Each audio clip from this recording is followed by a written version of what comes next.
What starts here changes the world. I have a few suggestions that may help you on your way to a better world. And while these lessons were learned during my time in the military, I can assure you that it matters not whether you ever served a day in uniform. It matters not your gender, your ethnic or religious background, your orientation, or your social status. Our struggles in this world are similar, and the lessons to overcome those struggles and to move forward, changing ourselves and changing the world around us, will apply equally to all. So here are the 10 lessons I learned from basic SEAL training that hopefully will be of value to you as you move forward in life. Every morning in SEAL training, my instructors, who at the time were all Vietnam veterans, would show up in my barracks room, and the first thing they'd do was inspect my bed. If you did it right, the corners would be square, the covers would be pulled tight, the pillow centered just under the headboard, and the extra blanket folded neatly at the foot of the rack. It was a simple task, mundane at best, but every morning we were required to make our bed to perfection. It seemed a little ridiculous at the time, particularly in light of the fact that we were aspiring to be real warriors, tough, battle-hardened SEALs. But the wisdom of this simple act has been proven to me many times over. If you make your bed every morning, you will have accomplished the first task of the day. It will give you a small sense of pride, and it will encourage you to do another task, and another, and another. And by the end of the day, that one task completed will have turned into many tasks completed. Making your bed will also reinforce the fact that the little things in life matter. If you can't do the little things right, you'll never be able to do the big things right. And if by chance you have a miserable day, you will come home to a bed that is made, that you made. And a made bed gives you encouragement that tomorrow will be better. So if you want to change the world, start off by making your bed.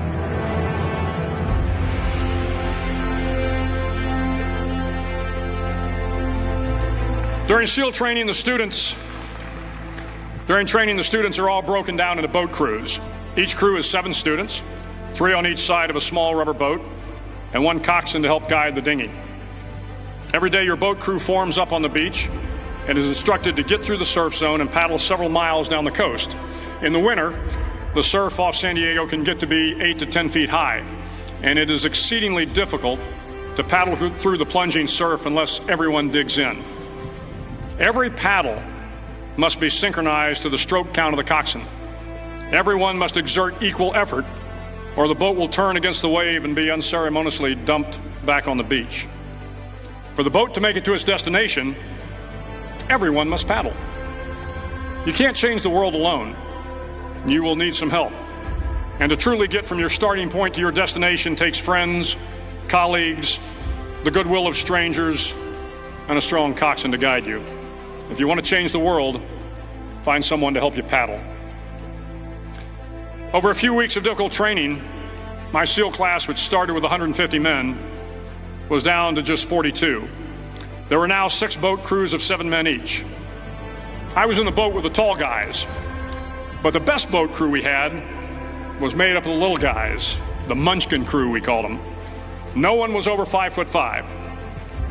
The Munchkin boat crew had 1 American Indian, 1 African American, 1 Polish American, 1 Greek American, 1 Italian American, and 2 tough kids from the Midwest. They out-paddled, outran, and outswam all the other boat crews.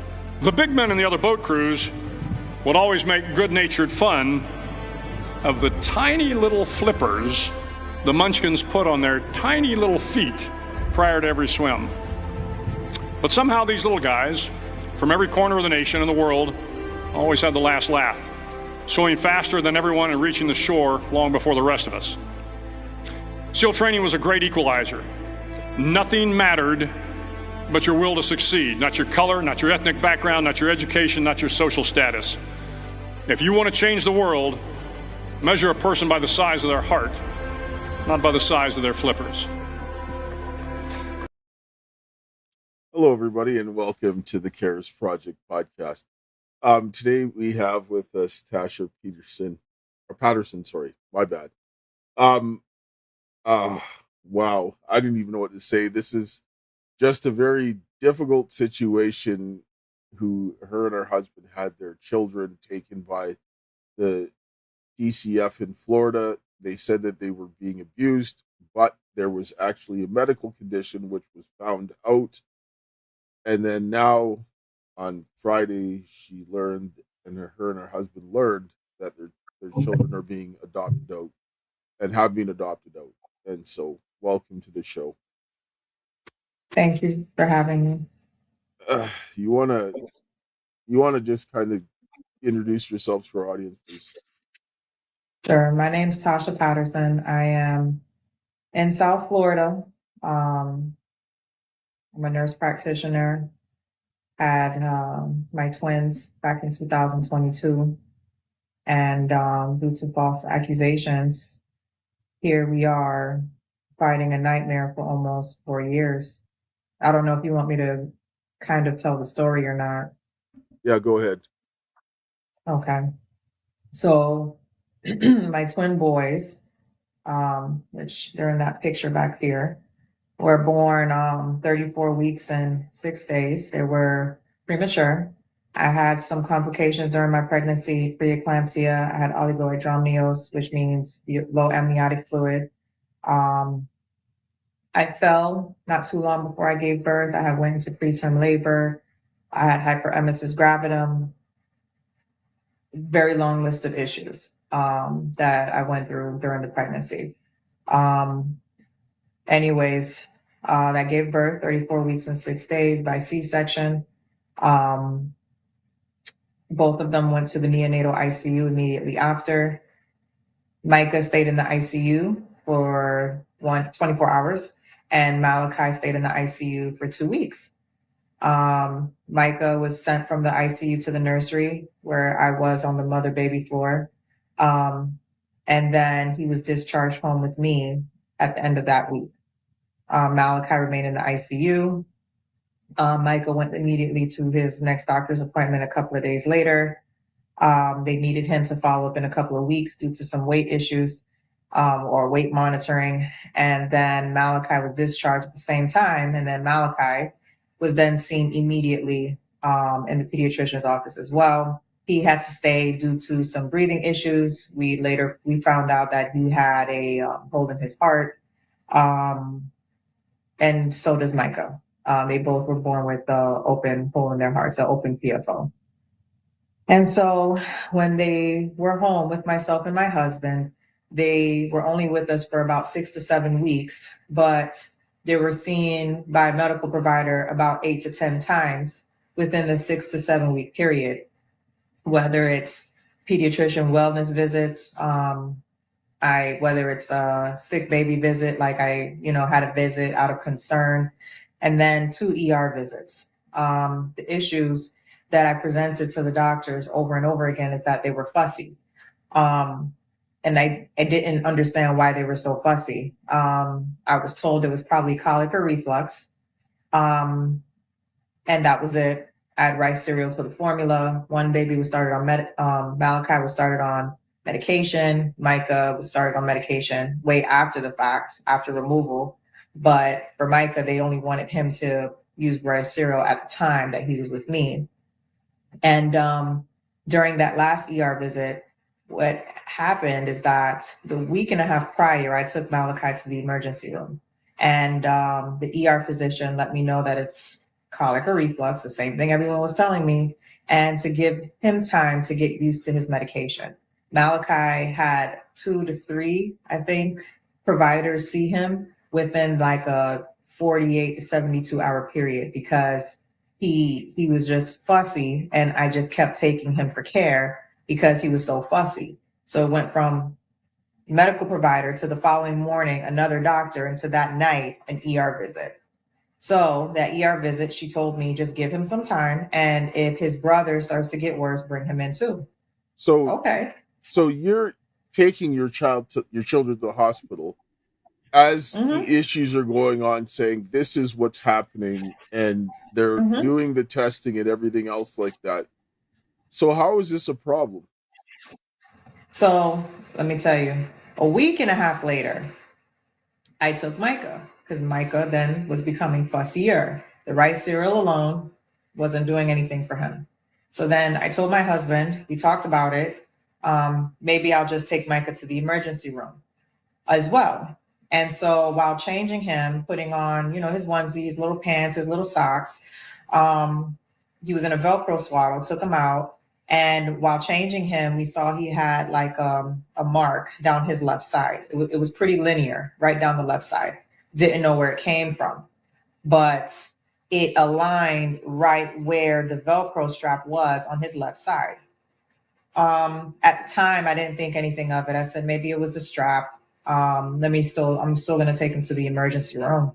And so I take him to the emergency room, and it was the same ER doctor from the week and a half before who saw Malachi. And I told her, hey, I'm here again with the other twin, same problem. I don't really know. Maybe he needs his, the same medication too. We'll see. She goes, okay. She's examining him. And then I tell her, I saw this mark on his left side, and I showed it to her because she was more on his right side. And I actually showed it to her. She never saw it. And I said, he had this here. It was when we took him out of the Velcro swaddle. So I'm assuming maybe it's the straps of the Velcro or whatever that may have rubbed against the skin or some way, somehow, especially because while he was in the hospital, then we noticed he had these reddish marks come across here, right where the Velcro swaddle was around his arms. So like you're swaddling the baby, it was right around the arms on the end of the left side where it tightened. Yes. So then I showed it to her, and I said, maybe it's actually the Velcro swaddle, because we got the Velcro swaddles because the pediatricians prior to said maybe we need to swaddle them more, that, because they're so fussy and they have this Moro reflex, just swaddle them more. So we go and buy these little Velcro swaddles from Walmart, and it left the marks on his skin. Fast forward now, she tells me we need a child abuse workup because of this. The what? And that's how the child abuse workup started, because of the marks that appeared on the skin from the Velcro swaddle. And I said, okay, do what you got to do, but nobody beat my babies. No one hurt my babies. And they did their workup. They did a CT of the brain. They did x-rays and blood work. And the only thing that they told me at the time was that he had high liver enzymes, and he had a brain bleed that looked like it was, it could have been old. They're not sure. So I said, okay, well, my background is in liver transplant as a nurse practitioner. So, and when you have liver failure or liver issues, it can cause easy bruising, easy bleeding. So my mind went there when they told me his liver numbers were up, and then he had a brain bleed that could have been old. And so my concern is, was my baby born with something congenital, affecting his liver, causing that? So anyways, yes. I'm asking, that was my concern at the moment. So yeah, I just say something. Yeah, I'm just sitting down and saying, because liver issues cause a lot of problems. Like, I mean, like anybody, you don't even need a doctor to know that. They're like, if a baby has liver enzyme issues, your first question is what is wrong, and to find out what causes it, because you don't beat somebody into a liver issue. Correct. Their first assumption is that he must have had a liver injury, but I didn't know that. So the story continues, right? So then she tells me that we have to get my baby to the main children's hospital where we were for continued evaluation. I said, okay. The ambulance comes. We, myself and the baby, we go into the ambulance, and we're transferred to the main hospital. We go into the main hospital now. And I'm holding my baby. I'm holding. Huh? I just got a question here, because you said that they were saying that there was they suspected a liver injury. I mean, I'm getting to that. But I'm going to get to that. But the point is that your liver, you can lose 90% of your liver and it still function. It'll grow back. So if you're getting a liver issue that bad, you're probably not going to live. Right. Right. But this is what happened. When we got to the main children's hospital, they called a trauma alert on him. So I said, why is my baby a trauma alert? There was no trauma to my baby. They do a CT scan, and they say that they believe he has a liver laceration. And I said, a liver laceration from what?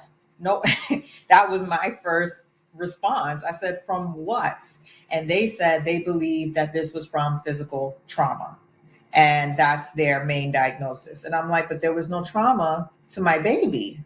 So now I get into a room and I'm holding my baby. And next thing you know, a group of doctors come in with the police. And they're telling me he has all of these rib fractures.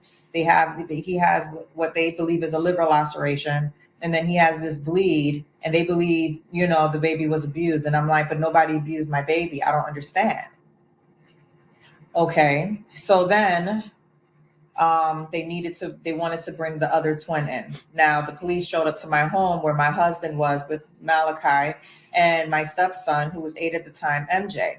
Now MJ was old enough to say whatever happened in the house. When they spoke to him, he said he never seen anything bad happen in the house. He said there was never any abuse or physical discipline or any of these things happening in the home. He said it. Anyways, they have my husband come to the same children's hospital with Malachi and MJ.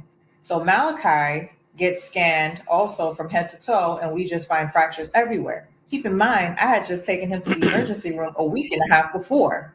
So now they're questioning, how did they get these injuries? And my answer is, I don't really know how they got these injuries. I know about the straps of a Velcro swaddle, and I know about Malachi. I'm holding him. He hit his face on my glasses not too long prior to. And then the only other thing I knew also is that when we were on the way to a pediatrician visit, we got cut off on the highway and it was like a sudden stop. So I didn't know if that had anything to do with it. But then they looked at me like I was crazy because I'm telling them that's the only thing I could think of, because there was no abuse in the home and no one even dropped my baby. None of that has ever happened. I don't know. Anyways, they assumed I was lying. They assumed we were lying. My one of my nephews, he had an issue when he was a kid, and he had very brittle bones and all of these things, and he was not able to walk until much later because of that. But the doctors went ahead and they investigated and figured this, like, what was going on, and explained her, because they could have. I mean, this is nonsense. They should go out and find out what happened first before you start saying, like, going out and dealing with it. Was things. right. They never did. They ordered a simple, like, a genetic panel, and they only ordered it on one baby. They didn't order anything else on the other baby. So now, next thing you know, there's a shelter hearing, and at a relative that showed up to the shelter hearing and told them that he will take custody of my kids. And so thank God for that. My children ended up with this relative.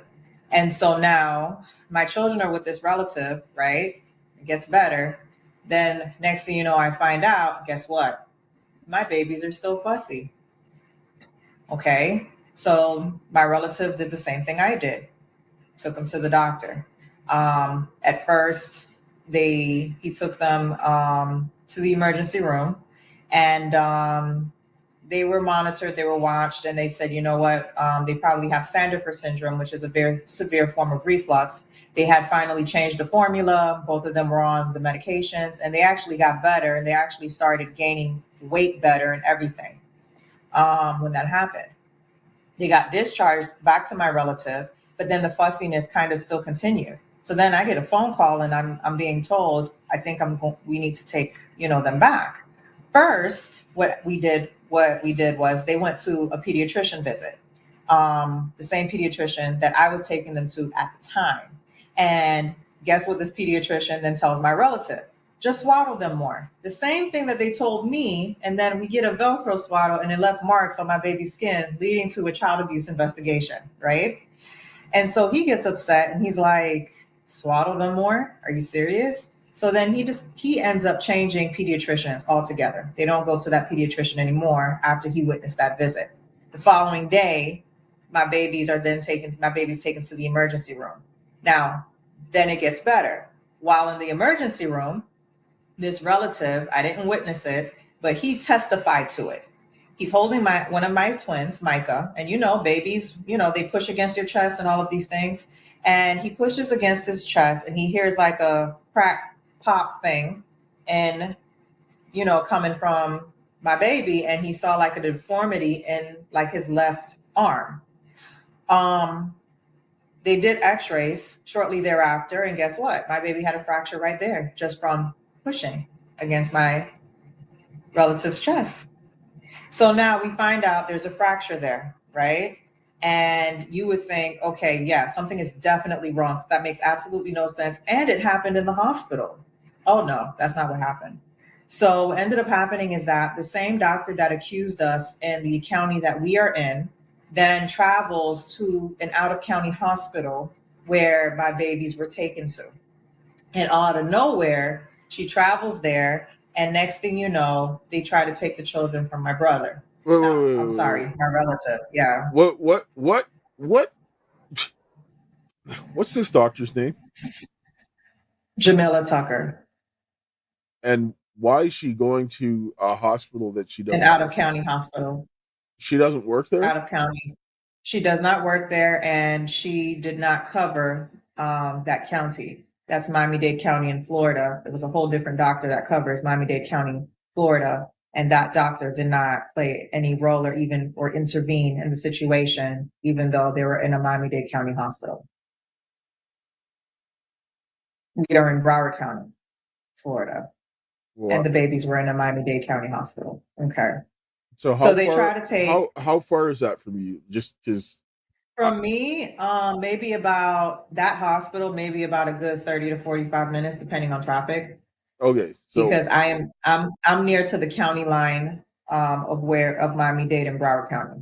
Okay, so from that woman, she would have had to travel at least 30, 40 minutes to get to that hospital from where Right.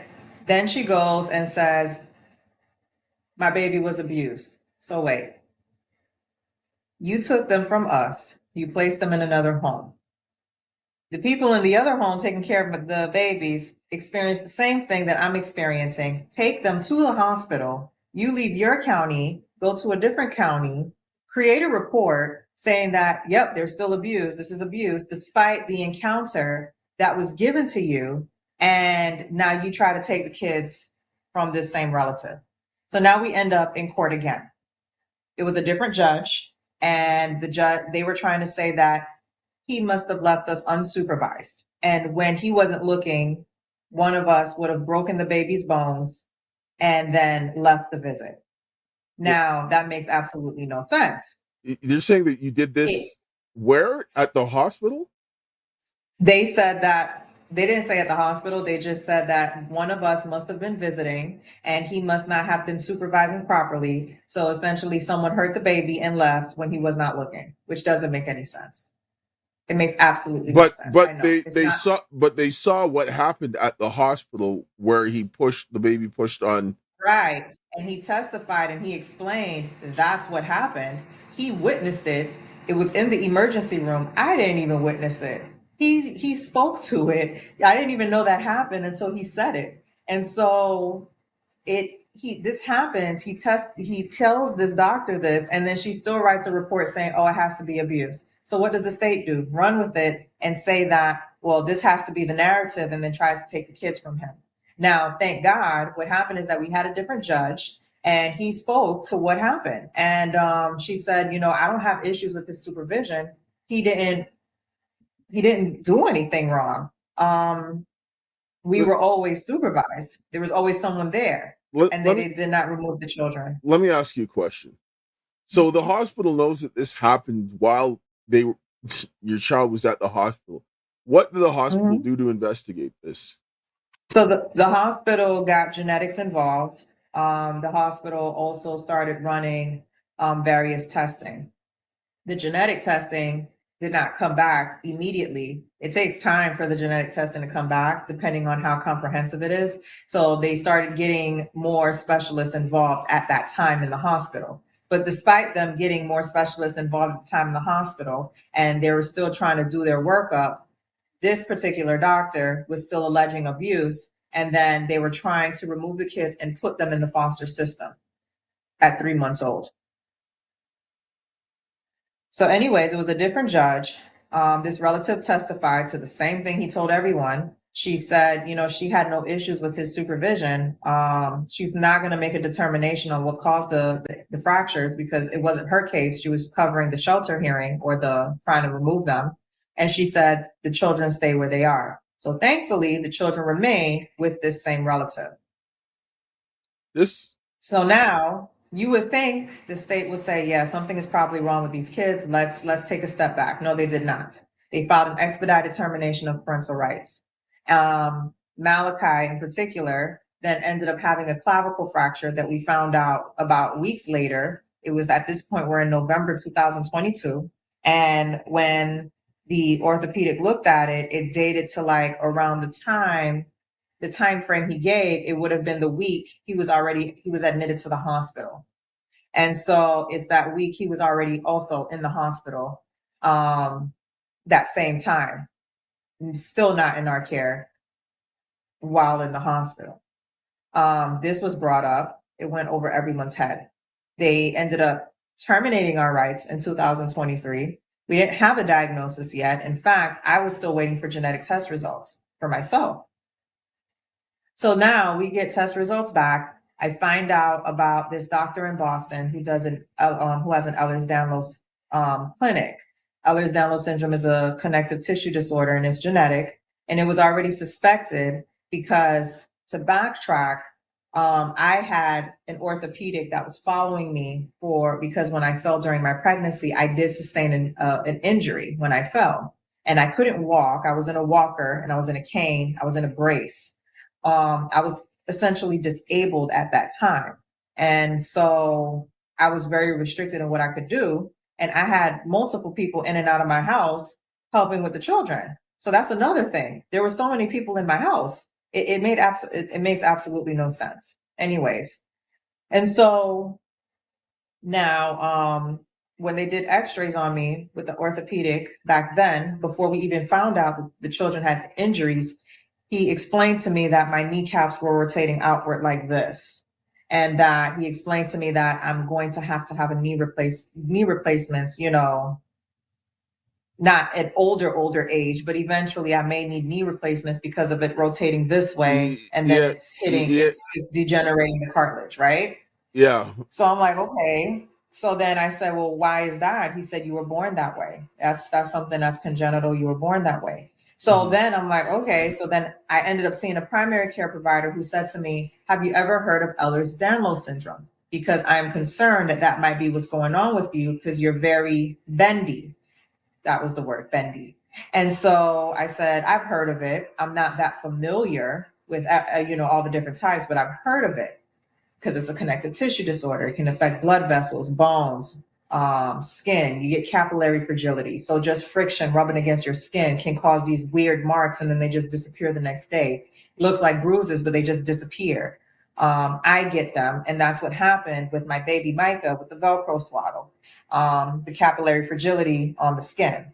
Oh, so wow. Now, yes. And then what happened is that both twins had their pediatric hematologist that they saw who also documented the concern for Ehlers-Danlos syndrome as well, or a hypermobility spectrum disorder. So now we fast forward and they terminate our rights. And I go and I see this doctor in Boston who does the complete physical exam on me. And lo and behold, Ehlers-Danlos syndrome, right? So now I don't have my first attorney anymore. I hired new dependency attorneys who then step in. And so then with this information, they filed to reopen the case. So they filed it. They were able to kind of get a pause after the termination and allow the twins now with the relative and me. We all went on the plane to Boston for the twins to get examined. So we're all up there in Boston. And they get examined. He took pictures also of the examination. And then he explained, like, yes, there's concern that the twins inherited the condition from their mother. It's a dominant condition. You only need one parent to have it. Okay. So then the case then gets reopened. But we're still limited. We got a second doctor who then looked at the images and said, their images, when you look at their bones, there was evidence of bone fragility in their images. There's things called craniotapes in the skull that shows that the bones are really soft.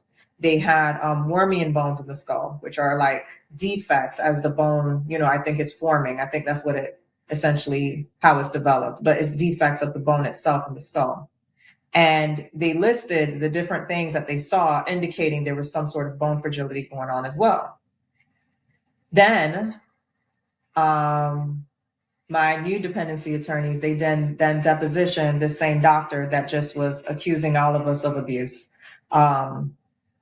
even almost caused my babies to be lost to the foster system. And so now this doctor is being depositioned about these medical conditions that we're finding, that there's Ehlers-Danlos syndrome and then overlap with some sort of metabolic bone disease, whether it's acquired or genetic, but there was some sort of issue with their bones showing on the imaging, on the CT scans in particular. And so the doctor said, I don't know, 113 times. My attorney counted how many times she said that she doesn't know. So you don't know 113 times, but yet you're so certain that this was abuse and tore my entire family apart. Now, next thing you know, the case reopens, and it's like an extension of the original trial. And so because it was only an extension, the judge said that we were limited on the doctors we were allowed to bring in. So we had additional doctors. We had Dr. Eli Newberger. He was a child abuse pediatrician. He reviewed everything. He said this was there was underlying medical issues, and that this accusing doctor actually violated the standards of child abuse pediatrics. Okay. Then we had another doctor in Florida. He was a geneticist, and he was associated with the University of Florida, and he reviewed and he said the same thing. This was not abuse. We're getting doctors on top of doctors at this point, but we were limited on only 2 of our doctors were allowed to testify.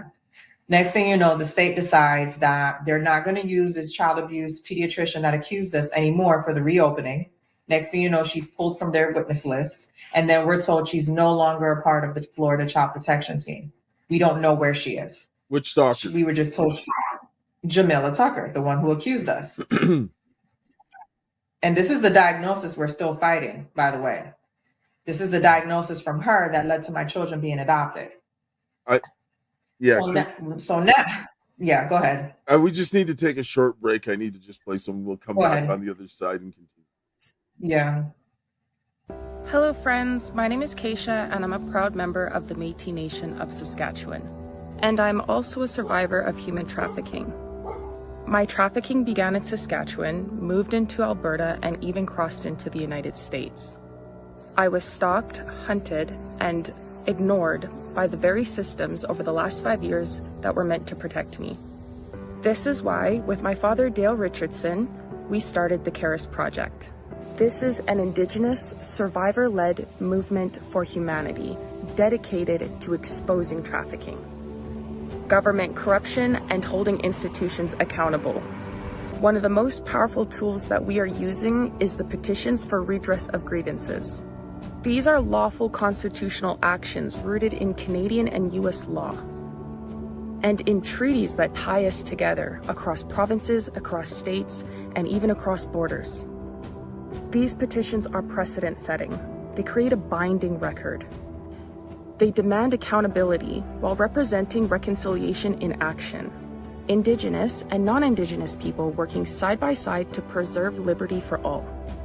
But we cannot do this alone. We need your help to keep this movement alive, to raise awareness and to build a legacy of justice for Indigenous women, for trafficking survivors, and for families everywhere. Thank you. Please stand with us. Your support makes this work possible. Together we can restore justice, heal families, and defend freedom. And I will close with my favorite quote. The greatest want of the world is the want of men.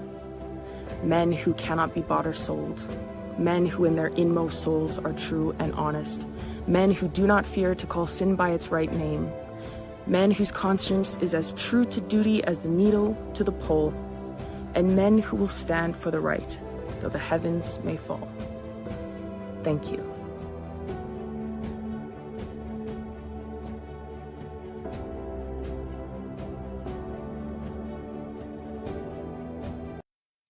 So yes, if anybody wants to support, the work that we're doing, you can see the links in the ticker. They were on the QR codes as well, or you can, if you're watching on Rumble, Vocal, Facebook, and YouTube, you can see the links in the description, or you can go to mypillow.com/the Karis Project and get yourself some good stuff.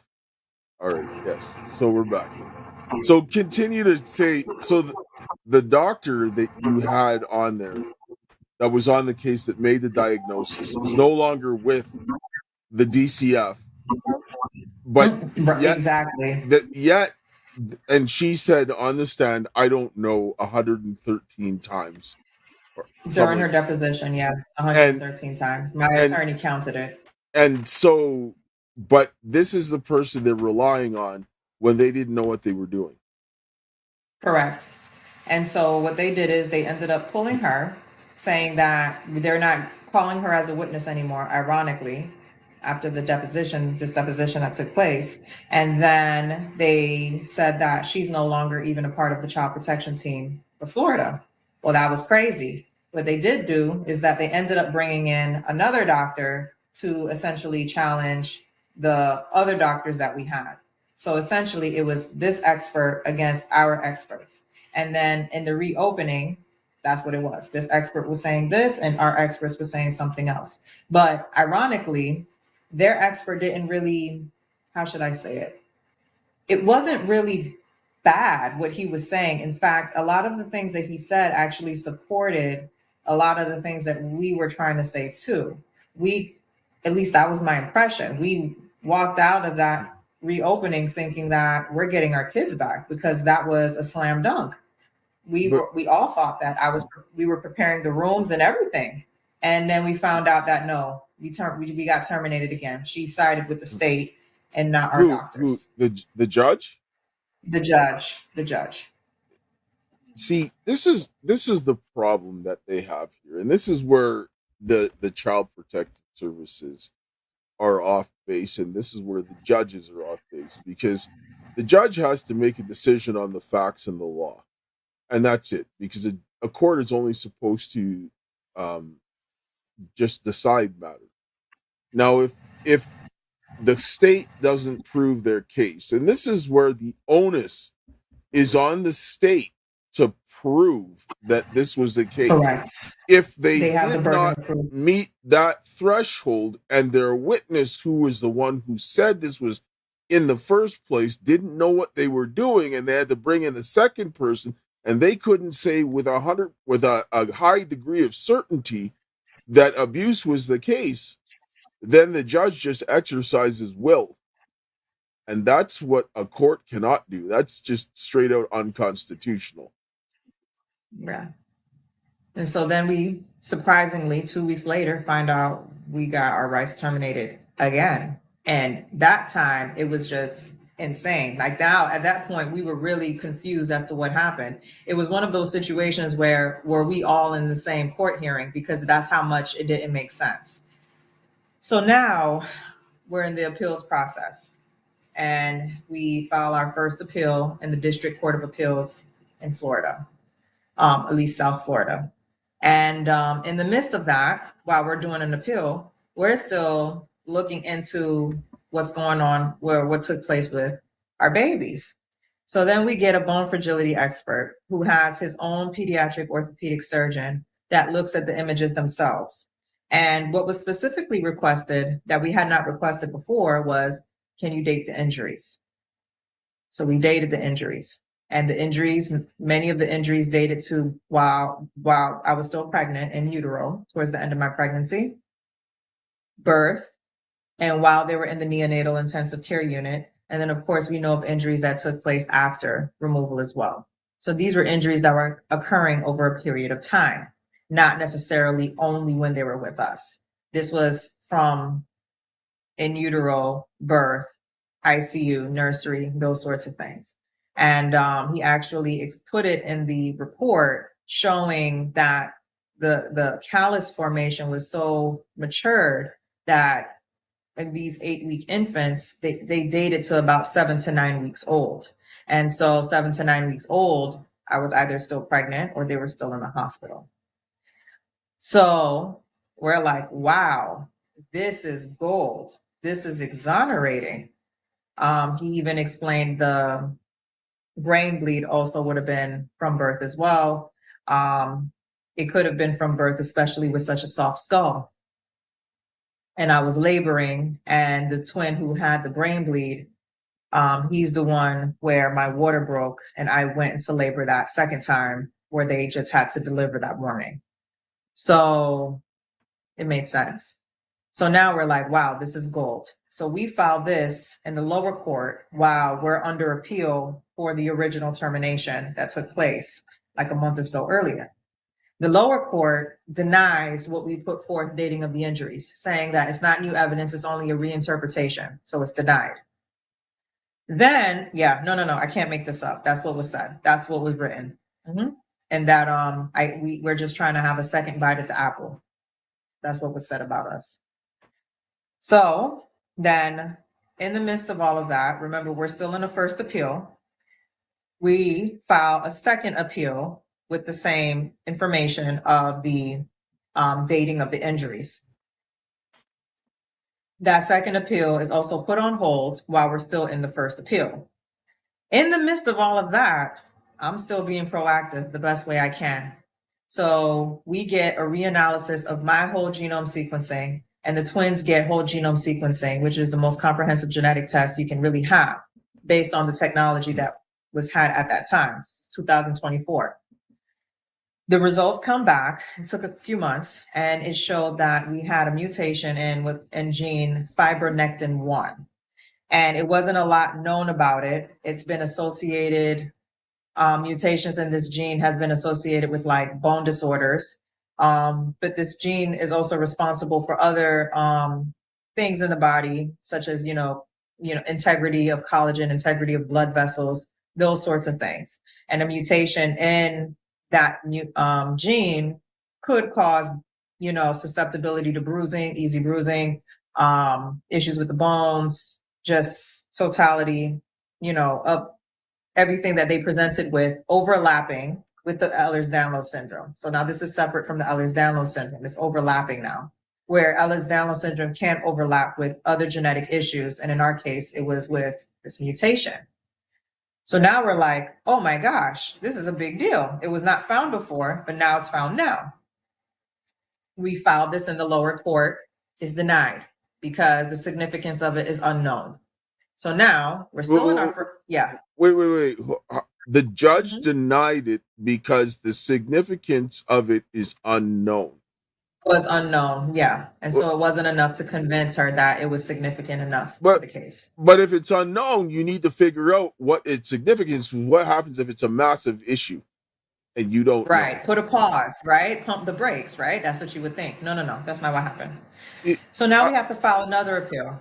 Go ahead. I just want to say something here. People have to understand what's going on here. When people don't realize, especially when it comes to children in the courts, children don't have rights because their parents don't have rights in the way that this is done. Because when you look at everybody has liberty, the problem with children is that their parents are the ones who safeguard their liberty because they lack the capacity to do so.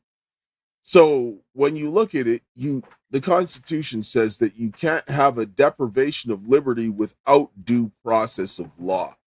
So now you're seeing that the state is coming in and taking children, and they're sitting down and acting like the executive, because the DCF is part of the executive, but they're acting like law enforcement, and they're not. They don't have the power. They don't have the checks and balances as law enforcement, so they shouldn't.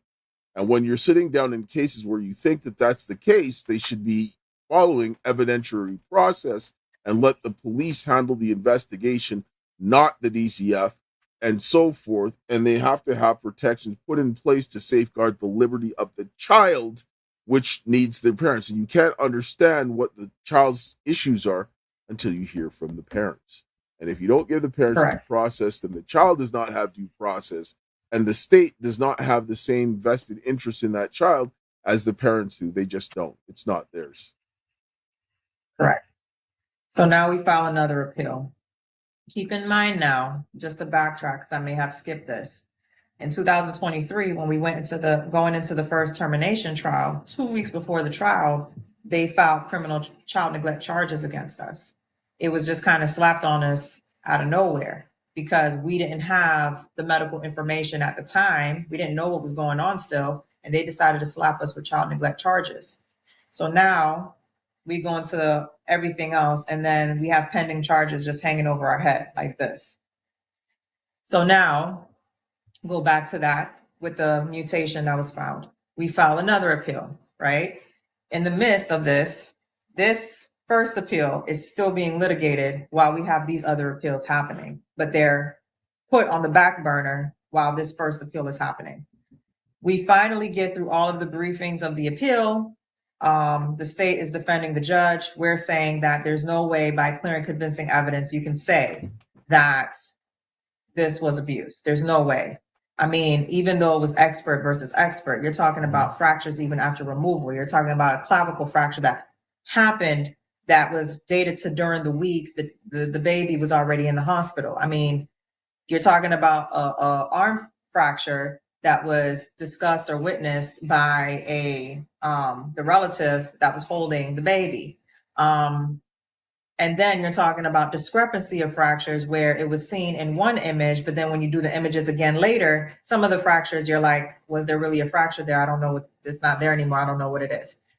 How do you say by clear and convincing evidence that that's abuse? In my opinion, it was clear and convincing evidence that weird things were happening to my kids and we didn't know what was going on at the time. But what did the appeals court do? 5 days after my attorney filed like a 80-page briefing, they issued what's called a per curiam affirmance, which means judge is right, you're wrong. I don't know how they went through everything within 5 days, but that's what they did. It's an appeal denied. The 80 pages that was submitted, and then the judge was just like of an argument, yes. They're just argument, like 80 pages of an argument. Too bad. And you're talking about thousands of pages of medical records brought in to the appeal record. Sucks to be you. The judge is right, you're wrong. Do you have the names of the judges? I do, but I don't know off the top of my head because I don't have the order in front of me where they denied us, but we do have the names. We do have the names in that order. And so now the other appeals pick up, right? So then we have the second appeal and this third appeal, one with the dating of the injuries, one with this genetic mutation. And then what our attorneys did was they requested for it to be consolidated into one big appeal where we're like, now we have the injuries dated and then we have a genetic mutation that was not found before. The significance is uncertain, and the reason why it was deemed uncertain by the doctor is because it's not a lot known about it. It's rare, it's new. It's not something that's been heavily documented on. And so that's what it means in the medical world. It doesn't mean that it's completely excluded because in genetics, you can do a test today and your test doesn't show anything, but then a couple of years later, as things improve, all of a sudden there's a mutation that's deemed pathogenic, which has happened because just a offside story, I also have cardiac issues. And my cardiologist said, let's redo genetic testing. And I said, I just had whole genome sequencing in 2024. It didn't show anything. And she said, well, things changed. Let's redo it. We redo it. What was not found in 2024 was now found in 2025 of a pathogenic cardiac mutation that is a precursor to heart failure. Now it's like, okay, now we got to test your children and your relatives, your first degree relatives. So now it's like, well, my children just had whole genome sequencing. No one said anything about it. Okay. It was a specific cardiac genetic panel. And so they do the specific cardiac genetic panel, and lo and behold, both of my twins carry this mutation that was not found the year prior. And so it goes to show, yes, whole genome sequencing is very comprehensive, but not all mutations are picked up right away. It's not until when science is like, oh, wow, this is pathogenic. It can be disease causing. And then boom, you retest later on. And then it's shown on these results or whatever. Yeah. So that's just explaining how science, it evolves. not everything is known at the time that it's done. And so now we have this mutation in this fibronectin 1 that was not necessarily paid attention to or found before, I guess you can say. Now it's found. Now we try to present this to the appellate court, and they issue this opinion. Now it wasn't us too bad, reasoning. Instead, what they did is that they chastised the crap out of me. They essentially said that I took too long to find out what was going on with the kids. They said that I lacked due diligence in finding out what was going on, even though I had no custody of my children.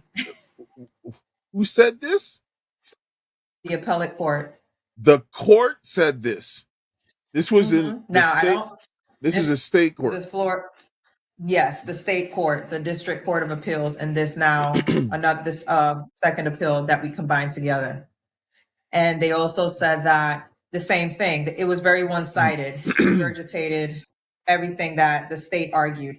I did an interview with our local news, NBC, and she actually read it, and she explained to me, she said, this is very just one-sided. It didn't address any of the things that you guys really put forth.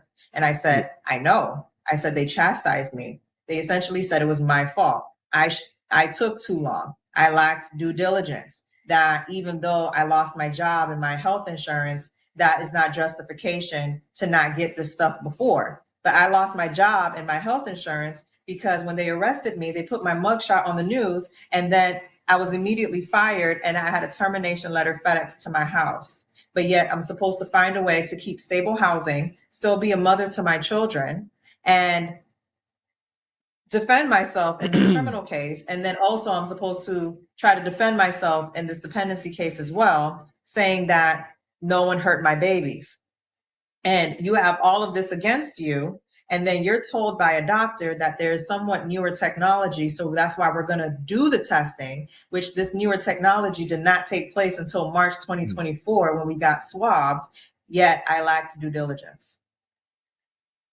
I did not act diligently enough. Even though the burden of proof was on them, the burden of proof, it should not be on me. It should be, wow, Mom, you still tried to figure it out no matter what. It was, nope, you took too long, sorry. But the state took your kids and impeded your ability to go and do what you needed to do as a parent. And somehow this is your fault? Correct. I was blamed. I was chastised and I was blamed. It was a very heartbreaking opinion to read. It was a situation where finality, and I say this in all my interviews, finality superseded the truth. Why does finality supersede the truth? This is a problem. There's a serious problem. And I've been looking. This is why I went to the government and so forth, and we're putting stuff towards Congress. Because on a state level, you see, there's this thing called Article 6 of the U.S. Constitution. It's the supremacy clause. Any treaty, the U.S. Constitution, and federal laws are binding on every judge in every state.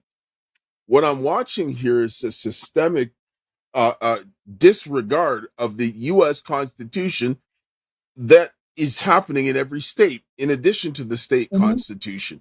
Because every state constitution has to enumerate all of the rights in the U.S. Constitution, and they can add more, but you can't have less. And so what you're seeing here is they're having a complete disregard for this. There's no due process.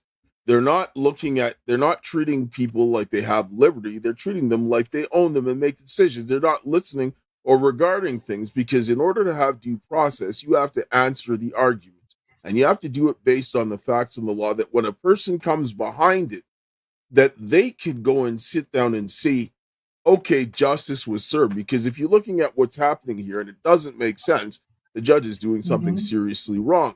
And go back, read the Federalist Papers when they talk about the judiciary and how it's supposed to operate. They need restraint. They need restraint and consequences for judges doing things like this, because you're destroying people and their families and their children for what? Correct. And so now it gets better. I'm not even done yet. Where am I? I'm in the end of 2024. I'm in 2025, where they chastised me in this opinion. Now, as this is going on now with that appeal, we are at the Florida State Capitol because we're working on getting legislation passed for parents to have a right to a second opinion, to kind of pump the brakes on jumping the gun and pulling the trigger, and pumping the brakes on having law enforcement getting involved and dealing with these parents immediately when a child is presented with unexplained injuries. Because sometimes when it's unexplained, it's because there's an underlying issue or a rare condition that's taking place, like in our situation that we didn't know about. And they're so narrow-minded and focused on saying, nope, someone hurt these kids and you're a criminal immediately right away. So now we got the bill into legislation. It was entitled Patterson's Law, after my children. What happened is that in 2025, it didn't make it to the House floor in time and it died. So then it was refiled in 2026 for the 2026 session. And so it was initially Patterson's Law, then it became specific medical diagnoses and child abuse investigations. This bill, Florida House Bill 47, which was originally inspired by my children and their situation, it actually passed. And now it's pending signature at the Florida governor's office. And although it started with my case, with my children, my babies, many families across the state of Florida started coming forward. There was even a mom who lives in Georgia, but was accused by a Florida hospital. And she drove down to Florida to testify about her situation because she was accused by a Florida hospital. And then she had to go fight for her kids because they lived in Georgia due to an accusation from Florida. And so all of these families come together alongside us as we put this bill forward. The bill passed, it's expected to be signed. It's still known as Patterson's Law because it started with my kids, even though the name was later changed. But yet, instead of saying, you know what, we have time to fix it, we've heard this mom and dad testify, because my husband did testify before the Senate and House as well. No, I think the Senate, just the Senate. But regardless, he testified at the Capitol. And they've been in the same room with us, listening to us speak. They're saying the same thing over and over and over again. And then what you do is you decide to expedite an adoption for May 8th, 2026, when you could have stopped the adoption, motion to vacate the termination, and return custody to us. You then expedited an adoption taking place with my relative, and then you finalized it this past Friday, May 8th, 2026. We have to come to the understanding that there are people inside of the court system, inside of these child protective agencies, that are knowingly doing things that are wrong. They know it. And I don't care what the reason is. People want to sit down and say, I don't care. If you're that way, you don't belong there. If you're going to do things like this, you don't belong in those positions. And if you're a judge and you do this, you need to go to prison. You don't need to just lose your job. You need to go to prison, especially when it comes to children, because you get things like, and first of all, I think that Child Protective Services, they need to have beyond a reasonable doubt, none of this balance of probabilities nonsense, because you're dealing with the liberty of a child. And the child does not have the capacity to commit crime, so you cannot put them in the criminal system and so forth. So you can go ahead, basically, you can put a child in a deprivation of liberty for 18 years, which is more than most felonies will ever get. And serious crimes. For what? And then you destroy that child and do irreparable developmental harm to that child that can never be given back. If you're going to start doing these things to children, and you're going to do this recklessly and not follow the facts and the law, you belong in prison. And when you're starting looking at the judges that have a pattern of doing this is deprivation of rights under color of law. And you should get the death penalty. And I don't care, because you have a high responsibility and you're destroying people's lives for no good reason. For no reason. It gets better. No, it gets better. In the midst, before the bill passed, we were in another appeal. This appeal was a little bit different, because we were now trying to void the actual termination, because then we found out that the judge in our case did have what we believed was a financial conflict, because there were tax documents of her organization, her family organization, donating money to the actual child welfare agency for our county that then facilitated the adoption of my children. We also found, yes, correct. And so now we're like, whoa, this is a huge conflict. My attorneys found cases, old cases, where there's actually case law that, a judgment can be null and void because if there is bias, even if you want to say that you thought you were not biased, but there's still some implicit bias there. Because if you're giving money to this agency or this organization and you see these people every day, you're going to just believe them over us. And so even if it was not malicious, it's still implicit and it's there, especially if you're trusting this agency or whatever to give them donations from your personal family organization, right? Right. So we try to avoid the judgment. She denied it. She said that it was not a reason for a recusal. It was not legally sufficient. We tried to take that up again on appeal. The appellate court denied it, saying that they're not going to hear it, not a basis for recusal. I'm surprised. I can't believe it's not a basis of recusal because you're the judge in this county where this agency is overseeing these children. And like I said, even if the intentions were good, it still gives an impression of bias because if you're trusting this agency with your money, then obviously you have, you will have some sort of favor towards whatever they put forth.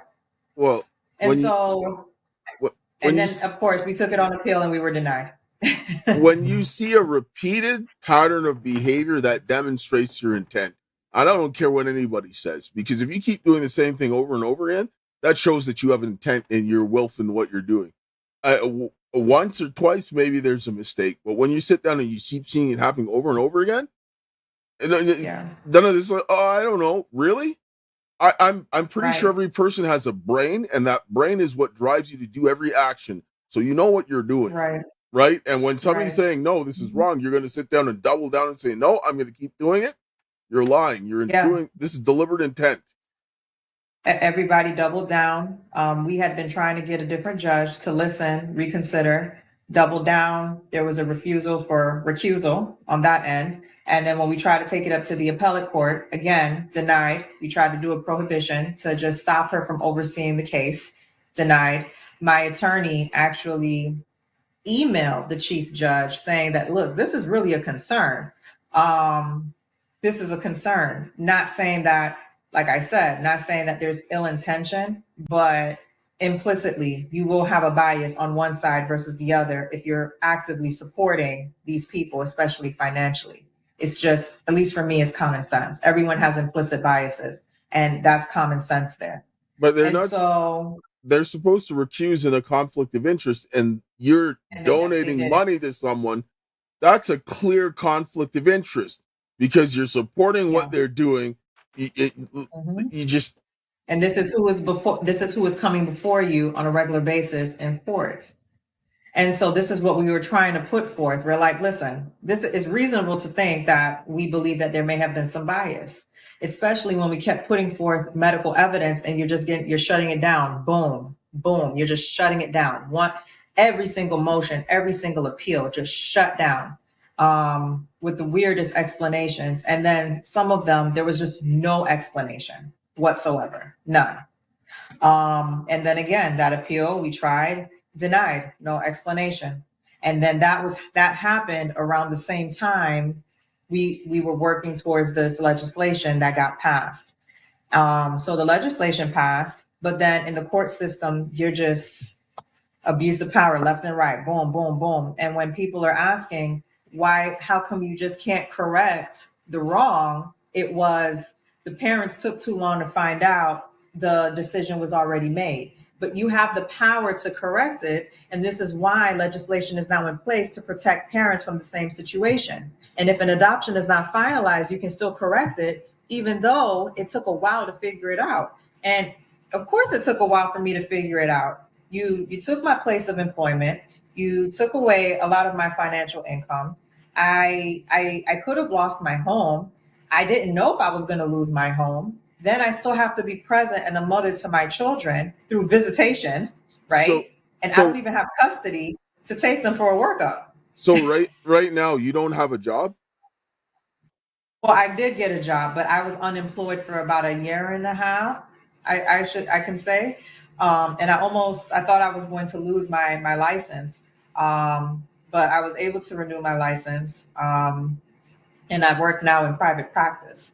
So I can't work for the hospital system anymore, but I'm allowed to work in private practice. So that's where I'm working now, in a doctor's office. And you have these criminal charges against you now. Yes, on child neglect with bodily harm, which is something that I necessarily will never understand. But my assumption is this: in all of the rulings, right, that you see, there was a pattern that included, oh, there was no evidence of any other medical attention for the twins except for that one ER visit when the injuries were found. And that's absolutely not true.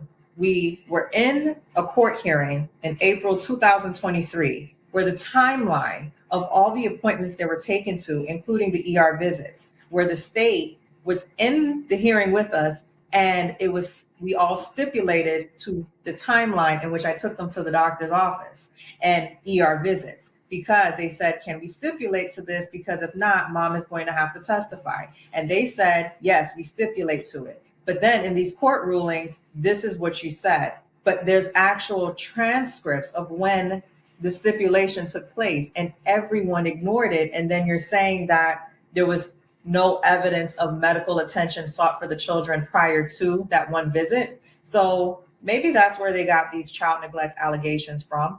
But at the same time, it was not true, and everyone knows that.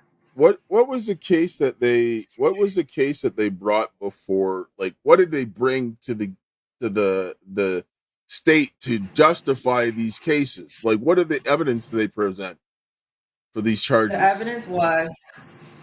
evidence was you have two children with unexplained injuries, and they were in the parents' care, so it had to be the parents that caused this and not sought proper care for the children. That's essentially what they brought up, at least to my understanding. But then at the same time, I'm giving you a medical diagnosis. I'm giving you genetic testing interpretation from geneticists. I'm giving you separate letters from their own doctor saying this. So the state brought charges based on what the Child Protective Services did, the DCF. Yes.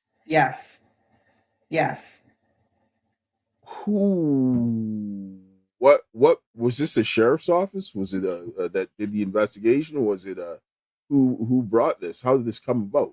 It was the police department that, and I guess in our city. What here. Police department is this?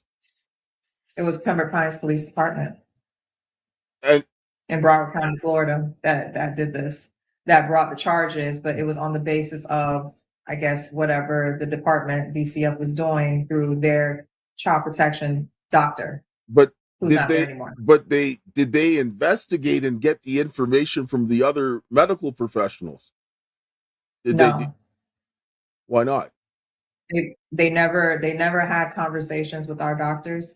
They never had conversations with the twins treating geneticists at the time. My attorneys did offer for a doctor to confer, and it was declined. I'm telling you what's happening here, and this is very easy to see. The law enforcement isn't interested in investigating; they're interested in punishing you. Because if you're going to do an investigation, you need to go and look at all aspects. And if they're dealing with medical records, okay, it's not something cut and dry where there was a stab wound, right? Where you could sit down and say, okay, there was a knife, there was a stab wound, that was what happened. This is not the case. Right. And then you have somebody that's like, when they're questioned, well, I don't know. And then they have a diagnosis that fits with this. Then they have an obligation to go ahead and investigate. What you're seeing right now is that the state did not do its due diligence. Now they're going to head to weaponize the criminal court system to punish you for something that they did. And this is a huge issue, a massive issue that the court is not going to fix, nor is it equipped to fix, because even if you do get off, this court system is still, and the executive is still broken. It's going to The have system is still broken. The system is flawed. Yes, and this is the obligation of the government to fix it. When they sit down and say, "Oh no, we can't." Yes, you can, because we're not talking about Yes, you the can. decision that you made. It is how they got to the decision and the things that they're doing to disregard the Constitution. And yes, that is it. I mean, all those lawmakers need to go back and read the Federalist Papers, all of them. Then it was sad because the amount of politicians that I was told that was vouching for us and saying like, hey, let's try to resolve the Patterson case. Several. And it was like the state was like, no, it's too late. The decision was already made. We're not going to fix it. Or just straight up ignoring their phone calls. That was another thing too. Just straight up ignoring it and not addressing it. Even it gets better. You think the story was already at its end. So we got a separate letter from the twins' treating geneticist that's overseeing them, making sure they're developing okay, overseeing them for everything with the genetic mutation, all of these things. He elaborates on this mutation and how even though it was uncertain because it's something that was rare, when you look at the clinical presentation, it's obviously significant because of the clinical presentation of the mother and the children. Now it gets better. Now the treating doctor wrote this letter and explained that their issues and injuries were related to an underlying genetic and connective tissue disorder. What ended up happening when the injuries stopped, they were placed on, when the third set of injuries or the second set of fractures happened, they were placed on these fracture precautions and said, like, as far as how you handle them. Now, fracture precautions, my relative was very familiar with this because my oldest nephew, which is their child, was born premature and had metabolic bone disease. And so there was a special way of handling the baby who has these issues. And so once they placed them on fracture precautions, then you notice the fractures were now slowing down. It's special handling that's not the same as normal handling of a baby. Then they were placed on vitamin D. Now, at the time when they did check their vitamin D, it was after the fact they were started on multivitamins. And so their levels, their serum blood levels were normal. But what we learned is that even if the blood levels are normal, it takes time for the bone to remodel and to repair itself. So the serum levels does not always reflect what's happening in the bone itself. Yes. And this was also expressed by their genetic doctor. Their doctor expressed this. This is not me making this up. Their doctor explained this. Okay. And it's in scientific research if you just look it up. And so now we're like, wow, this explains a lot. So even though, the blood levels looked normal, they, in addition to like the multivitamin that could have made the blood normal, they needed to be on a separate vitamin D supplementation also, just to help, I guess, with their bone strength and remodeling and all of those things. On top of the fracture precautions and the vitamin supplementation, they were also in physical therapy. Now imagine these little babies in physical therapy. They're in physical therapy for months, but there were delays in their milestones. And so physical therapy stepped in, and next thing you know, you notice they were getting stronger. You notice they were actually catching up on their milestones. They actually finally started crawling, and then they finally started standing. And when they started standing on their own, that's when the physical therapist decided to discharge them from physical therapy. She felt like they were strong enough, and then gave us a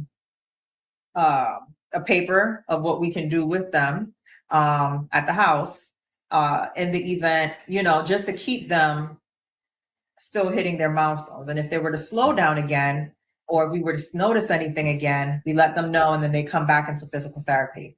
That's when all of their issues essentially stopped. So now they're just being maintained. They continue their vitamin D supplements and they follow up with their specialists, and they're just being watched. But that's how the issues actually stopped. They finally got the preventative care that they needed. And no one is paying attention to that. No one is looking at that. So now we provide this information to the state, and the state doesn't respond. They don't say anything, and they finalize an adoption. But then it gets better. We then have a letter. So every county in the state of Florida has what's called a child protection team. They kind of district it off. And every child protection team has a medical director. That's the doctor who signs off on abuse, not abuse, this, not this. Okay. So the former Broward County, and the county we are in the state of Florida, child protection team medical director writes a letter looking at the case, looking at everything, looking at, he even looked at the trial transcripts. He read the transcripts of all the doctors that testified in the first and the second reopening trial. He looked at everything. He looked at all the medical records. He actually worked for the accusing hospital. Okay. And he wrote a letter saying that this genetic mutation is essentially a big deal, even though it had been unknown at the time and everyone diminished it. Now he's saying this is a big deal because of how this gene functions, the role of this gene. And if this is the role of the gene and you have this weird mutation, this literally can explain their entire clinical presentation. Now, in the letter, this medical director, or former medical director, writes, please reconsider and return the children. This letter is given to the state. They have everything. They even sent, I think they sent a read receipt to my attorney. So we know they opened it. And then they finalize an adoption. When does this letter, never provides. When did this letter go to them? It went to them. So we tried to take it to the Supreme Court, and the Supreme Court declined jurisdiction. So they knew about it from then. And then I think it was provided to them also either last month or the end of March, either the beginning of April or the end of March, because we got the letter towards the end of March. And then that's when it started being provided to others. I sent it myself to the agency that was facilitating the adoption, like, hey, take a look at this, please. My attorney emailed it directly to the attorneys, and my other attorney emailed it directly to the secretary of the Department of Children and Families here in Florida, directly to them. And every last one of them ignored it. They did not respond to the email. They didn't say anything. And we're trying to show you the very medical director who used to oversee this county for you guys is saying a mistake was made. A mistake was made. And no one cared. And what they did is that they were very hell-bent, I guess you can say, on getting an adoption done. And that's exactly what they did. That's it's more than that's part of it, but it's more than this, because there's a pattern of deliberate intent, and they know that there was something wrong done at the beginning, and each successive person continued to cover up for what was done at the beginning. This is a huge problem. These are things that should never happen.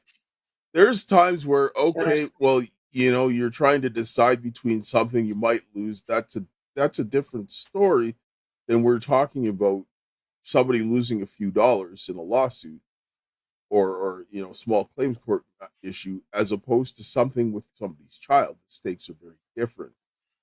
And the standards should be a lot higher than they are because of the outcomes of what could happen, because you're dealing with the liberty of a child. And a child that has a right, the child has a right to know their parents, to be a part of their parents' lives, and to have their parents look out for them, because that is what is necessary for the development of a child.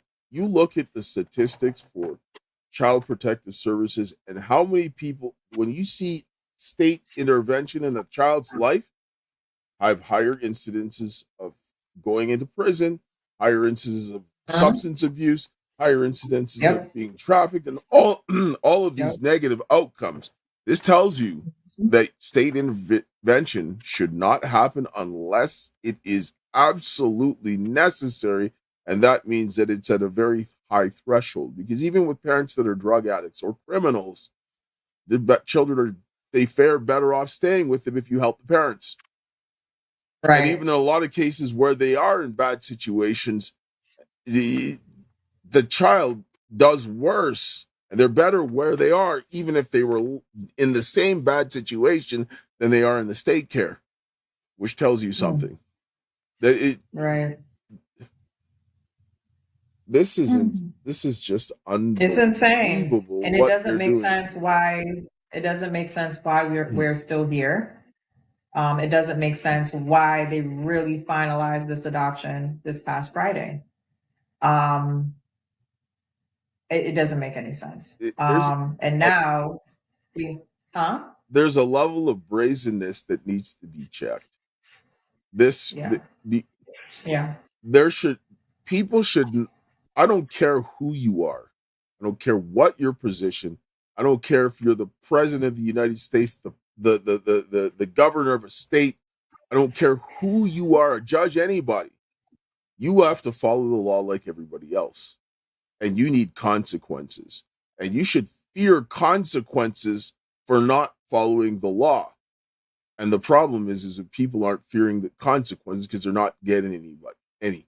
That needs to change. And especially is judicial immunity is nonsense. Judicial immunity, take that to a constitutional challenge and see how far it gets. They won't, because there is no way that can happen.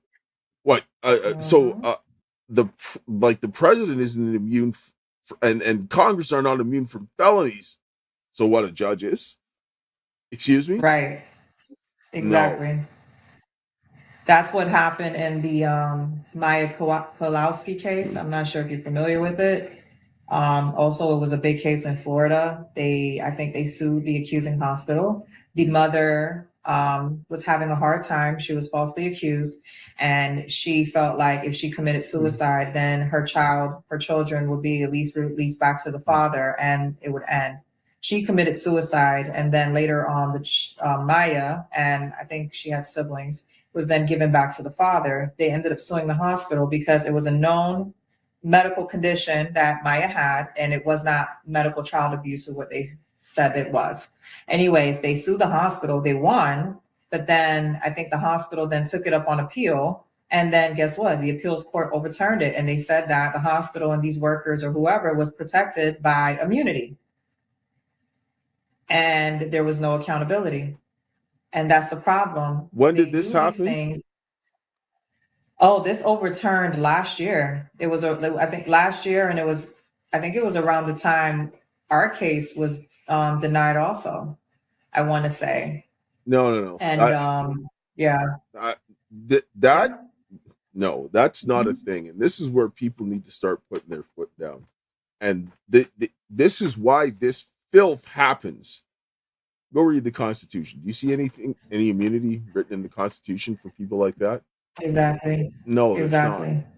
Why? And then, I think it was, they said that procedures under that particular chapter or state statute, because the state have their statutes, and under the state statute, they were protected by immunity. That's what that's my understanding of what they wrote. Mm-hmm. I read nowhere in the Constitution. I've read nowhere in the Constitution that it says that anybody is immune from felony or immune for liability. I have not read that anywhere. So if you're creating something that says that they're immune with a statute, I'm going to go with that's unconstitutional. Right? Because how do you do that to a family and then say it was in good faith to protect the child, but you knew something was not right, you knew something was wrong? That's not in good faith. This is what happens when you start giving people immunity. You're taking away consequences for their actions. And I deal with a case right now where I sit down and I watch a judge. Child's old enough to say that I'm getting molested and I'm getting abused physically and getting starved. The judge forces the kid to stay with the molester and the abuser, and punishes the protective parent, who is the father, who wants to protect the kid. And now they're doing all kinds of things. A judge like this, I don't care what anybody says. That's deprivation of rights under color law. You're facilitating this rape. You need the death penalty. You need the death penalty. And judges, I don't care. They need to have consequences, because I guarantee you start arresting and prosecuting judges, you're going to see them fall in line. And that's what they need to see, because this type of filth should not happen. And then giving immunity for people for their wickedness, what incentive do they have to correct it if they can't be held accountable? Right. Yep. It's sad. I can't believe we're still in this situation or position. We have had 13 independent experts, doctors, and now including their treating doctor review, who determined that there's plausible medical evidence. You're talking about the children's treating doctor, you're talking about the former medical director of the child protection team in the same county, from the accusing hospital, saying the same thing, that there's plausible medical information. Just reconsider and do the right thing. Everyone's asking, reconsider and do the right thing. And what did they do? Finalize an adoption. That's what they did. This is where this is no longer a court issue. This is a legislative and executive issue to fix this, because a court can only exercise judgment. They cannot exercise will or force.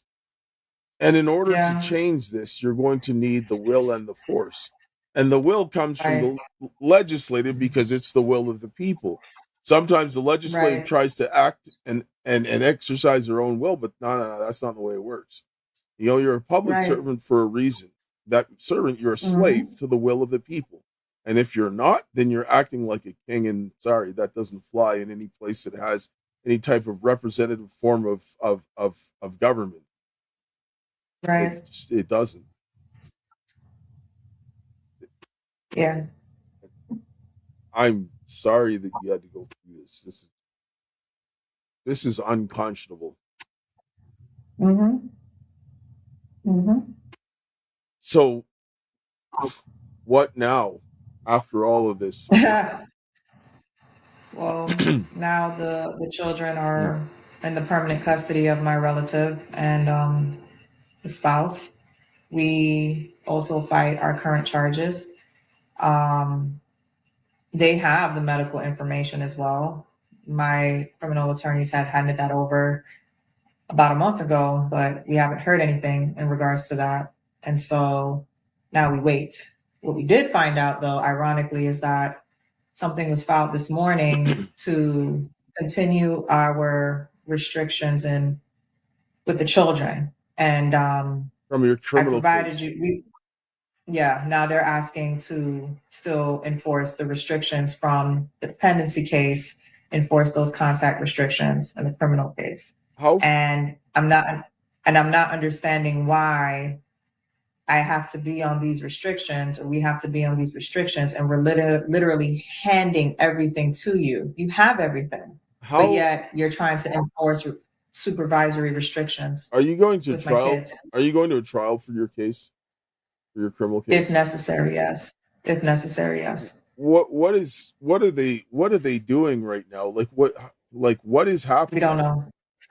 I don't know. We gave everything last month, and we have heard nothing in regards to the medical information we provided.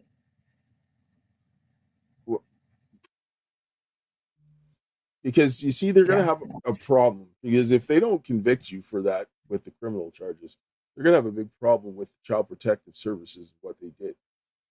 They're going to. Yeah. Because if this is unfounded and that gets withdrawn, then why is it? Because if they can't convict you beyond a reasonable doubt, then what was the point of them even? And they're saying there's no child abuse because this is the case and you're not guilty. Right. Then what does it say about the DCF? And you're seeing an issue with the state protecting the state. Mm-hmm. this is a big But it problem. feels like, yeah. I'm just disgusted. I'm sorry. This is just disgusting. I don't even know what the fact that they're offering like this in that broad daylight and just boldly like this is astounding. This is where people need to do something. I'm just it has to stop. It has to stop. It has to stop. So is there, you said you have a year to challenge the adoption? Yeah, there's a statute that my attorney mentioned in another interview that you can challenge it within a year. They're gonna look into that more because it's something that's not really done, to my understanding. So they're gonna look into that more. But that was something that she did mention in another interview, that you have a year to challenge it. And so now we just wait and see what we can do, if we can do anything, or if they allow us to. No, there's something has to be done about this, because regardless of the situation, this should never happen. When people are saying all the stuff, they can't just sit down and say, "Oh, it was a bad decision, too bad," and we're just going to walk away and everything goes fine. No, that cannot stop. That has to stop. That type of filth, it has to stop, because I get I get this. The government was involved in defrauding my house. They put fraudulent documents in front of the judge to transfer my title. That's not an error. That's a participation in crime. And I see this happening everywhere. This woman in in Arizona, in a family court issue, her mother has title to a house. They take the house that belongs to her mother, and gives it over to her ex-husband and send the sheriffs over to arrest her. Right? Like, I mean, yeah. What is going on?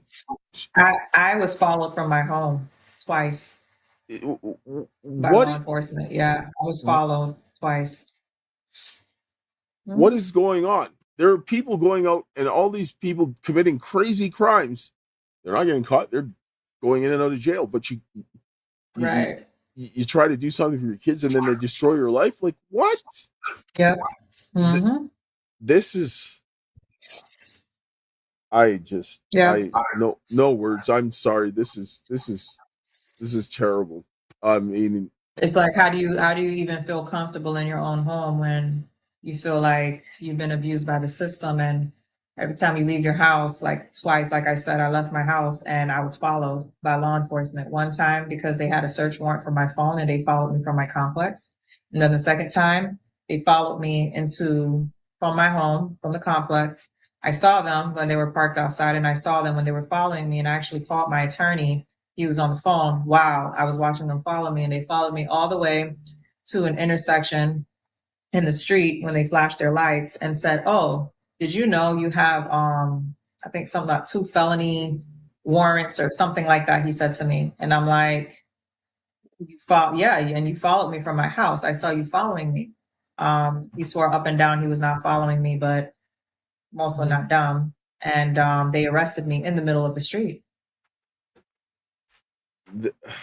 Why did they have a search warrant for your phone in the first place?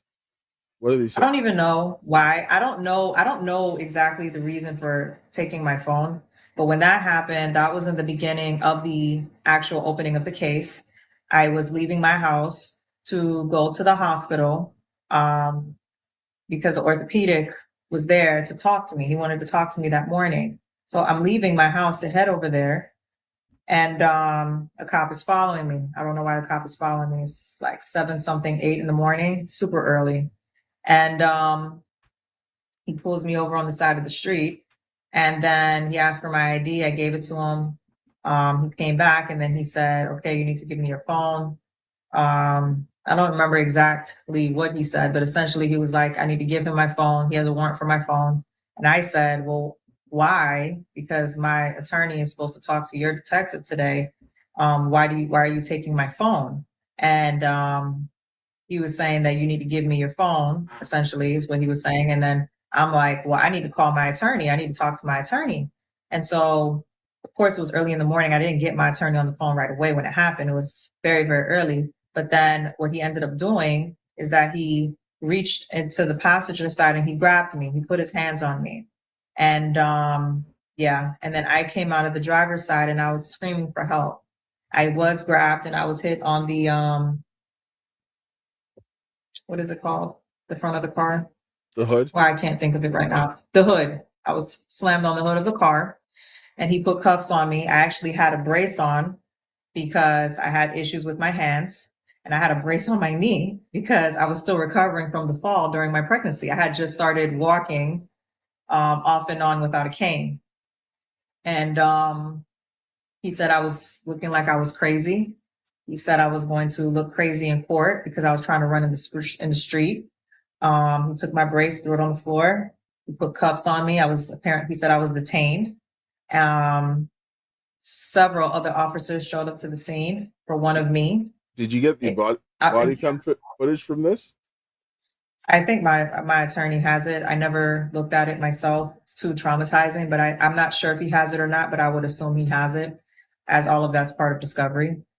And he knows what happened because he eventually called me back, but then they took my phone and they answered. And then he's like, oh, I'm so sorry that, I missed your call. And I told him what happened. And then, he ended up, I guess, meeting with them. And he was like, if you wanted the phone, we would have given you the phone. What was the point in doing all of that?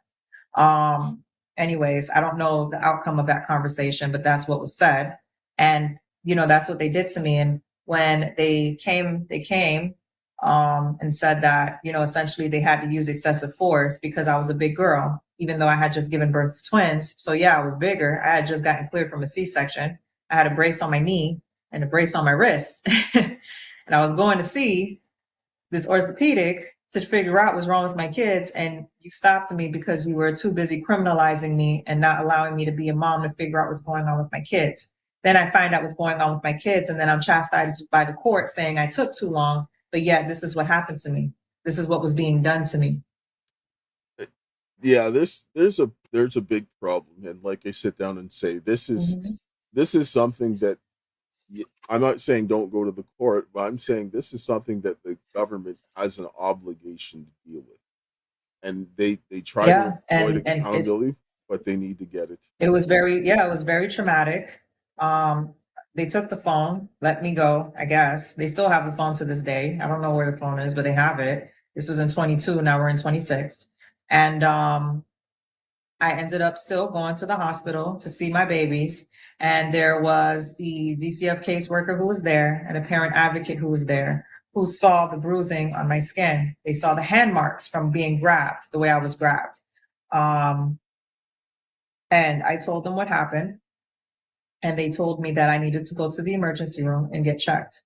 I waited for my babies to get discharged with my relative to make sure they were okay.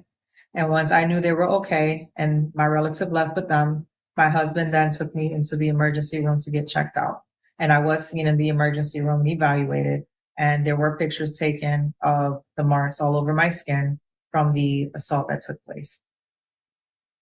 Oh, geez. And did they charge? I have never had a man put his hands on me, let alone thinking a police officer would have done that. And then it got even worse in the conversation. He was telling me that how he saw I was calling my husband and I was trying to get my husband on the phone. And I'm like, I never called my husband. It was like almost like a story of lies trying to build up for a narrative. And I'm like, I didn't call my husband. Oh, yes. Like you would be surprised with the things that they would say, right? Like, I mean, the people who've been doing this have been getting away with it for a very long time because this is just the way things always work. And now it's becoming more problematic for them because more and more people are coming forward and saying what's going on. And this is no longer because they try to isolate you and just brush you aside and everything else like that. And they think that if they keep doing this, they're going to get away with it. Now, it has to stop. Yeah, it was horrible. And he's trying to create this narrative like, oh, I heard you trying to talk to your husband and I heard your husband on the other line. And I said, you didn't hear anything. I was calling my attorney and it went to voicemail and I was calling my relative who was also going to meet me at the hospital to talk to the same orthopedic that now I can't even talk to because this is what you did to me. And so it was insane. And I'm like, my call log doesn't have my husband there. And I wouldn't have called my husband to a scene like that because I don't know how they would have reacted to him. I don't mean to bring race into this, but my husband being a Black man, I wasn't going to call him to that. If they can do that to me, what would they do to him if I called him to show up? No, I'm not going to do that. I know it being in I've been to the States and I was being to Florida and stuff. I went to school in Alabama for a year. I got terrified getting pulled over by the police when I was in the States. Like, I mean, I never, ever wanted any police interaction. Never. Yeah, and it was so stupid. Then they were talking about, why did I react that way? And I said, I can't remember exactly what I said, but I'm like, because I was trying to get the words out. Like I was trying to explain, like, it's out there what the police do when they get into this rage, and then it's just a physical abuse of power. You see people getting shot for no reason. You see people getting assaulted for no reason. And that's where I was getting at. And I even told them that I'm like, it's all over the internet, social media, you see it. And I think I said this, but I thought I was going to be another social media post at that point, because why would you reach from the passenger side and I'm in the driver's side and then say I was looking crazy. I was trying to run in the street and they had to restrain me and detain me because I was about to be a harm to myself. But I wasn't running in the street. I was screaming for help. I wanted someone to take out their phone and record because I thought that's how it was going to happen. But this was short. And But it's sad that I had to think that way. This was shortly after you had a baby and you were going through a lot of stress after they took your kids. They took my kids. I had just gotten cleared from a C-section. And my babies were hospitalized again. And this was a week after, actually. It was about a week after. And I'm going to the hospital now to talk to this orthopedic because it was weird that one of my twins, Malachi, he was in this harness from the original hospital. Now he's in another hospital. And then the orthopedic is looking at the images and he's like, I don't see these fractures that they're talking about from the original hospital. Something's weird. This is weird. And I found out that's what it was he wanted to talk to me about, but I never got to have the conversation. I only knew from reading the hospital documentation and the doctor's notes is when I found out that's what it was that he needed to talk to me about, that he saw no evidence of what they were talking about. He didn't understand what they saw, but then at the same time, the original hospital did not give the images to him to do a side-by-side comparison. He didn't have the images. So what he was basing it off of is whatever x-rays they were doing there, but they didn't have the original CT scans and stuff that were from the original accusing hospital. Even though, to my understanding, I believe it was requested. That's what I was told. Did didn't get it. Did those original x-rays and so forth, did they ever surface anywhere? We have the images. We ended up getting the original images from both hospitals. And then that's when we provided it to our independent experts who looked at them themselves. And that's how we dated the injuries. That's how they started seeing that it was like, they had bone fragility, but they were like in the healing stages of it. Like you can see like the bone was trying to remodel and those sorts of things. And that's how they saw it was issues happening over a period of time, even towards the end of my pregnancy, especially because I fell, and they were wondering if some of the fractures, because it dated so far back, if it could have been related to the fall, but they were not able to see it on ultrasound. They couldn't have seen it. Maybe it was missed. Nobody knows, but that came up as well. And so we have the original images. We do. And that's how we found out that the original interpretation was not correct. In fact, like I said, one of the doctors at the second hospital out of county did make a comment about demineralized bones. And our experts also saw demineralized bones. And he said that it was due to bad technique, but that was only after the original doctor showed up. But this is the biggest thing here is that your children are responding to the medical treatment that they are given. Mm-hmm. And this Yeah. is The not fracture precautions. Yeah. Yep. They this got separate vitamin supplements and yeah, physical therapy. and this is not something that you give to someone who is being abused. Abuse is just normal Mhm. healing. This is how you Mhm. treat someone with a medical condition. So Mhm. the children are responding to the treatment for the medical condition, but they still adopted your child out for abuse, and they're still going Correct. ahead with the charges for abuse, even though your Yep. children are Well, responding. neglect. Yeah. Yes, Well, the charges are for neglect. Yeah. neglect. Yes, There's some but difference. but Same difference. Yeah. the whole fact of the matter is that they're responding to the basically the medical treatment because you went to go and press the issue and investigate it, because as a parent you should, even though they impeded you from doing so. And then now there's legislation that's about to be signed that was inspired by my children. But instead of saying, you know what, let's take a step back and figure this out, the state, they have my children adopted out. And then I find out this morning that there's some motion that's been filed to continue supervised visitation. Now that the children are adopted out, to still continue the same supervised visitation. For I what reason? when we're done here, I'm going to talk to you after, because there's some things that can be done. Yeah. This is offensive. Like I'm smiling because I want to say bad things, but I'm not, because I have to pray not to do those things, because this is extremely wicked and evil what people are doing. And they sit down and might think about Yes. it of whatever their reason, but it doesn't matter, because people's lives are being destroyed. And that means Yeah. that there has to be accountability, because if there's no accountability, you're not living in a constitutional republic. You're living in a tyrannical regime. If people have immunity, they're acting like kings who absolve themselves from responsibility from the law. And I'm a Christian. I read the Bible, and God didn't do that. Like in the king, like David knew when he went and did that filth with Bathsheba, he knew he could get stoned. Yes. Yes. It's even Mhm. Ian Ahab, who's a wicked king, wasn't going to steal Naboth's field, because he knew the people could just rip him out and stone him for that. So they knew that they weren't above the law, but these guys are acting like they don't care. There's no restraint. None. And that's None. that I don't has understand. that has to change. So I mean, Right. I know that we're running up here on time, but I want you to, what do you want to say to people? How can they help you and so forth in this situation? Like, I mean, and how can they reach you if they want to reach out to help? Continue to make noise. Continue to contact your local representatives, even at the executive level, governor's office. It's really an abuse of power.